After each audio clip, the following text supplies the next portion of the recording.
রায় ও Martin 60-60 পরিবর্তী প্রবাহ অধ্যায়ের একটি এমসিকিউ দেওয়া আছে। I1 সমান 3 sin ওমেগা টি এবং I2 সমান 4 cos ওমেগা টি হলে I3 এর মান হবে option A 5 sin omega T plus 53 degree, option B 5 sin omega T plus 37 degree, option C 5 sin omega T plus 45 degree, option D 5 cos omega T plus 53 degree. এখানে দেওয়া আছে I1 সমান 3 sin omega টি, I2 সমান 4 cos omega টি, অতএব I3 সমান হবে I1 plus I2 সমান 3 sin omega টি plus 4 cos omega টি। আমরা জানি প্রবাহমাত্রা সাধারণ রূপ হয় I সমান I0 sin ওমেগা টি প্লাস থিটা। সাধারণ রূপের আকারে প্রকাশ করার জন্য উভয়ের থেকে 5 কমন নেওয়া হলো।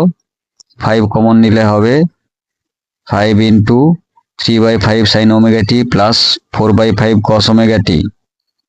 cos 53 ডিগ্রির মান হয় 3/5 এবং sin 53 ডিগ্রির মান হয় 4/5।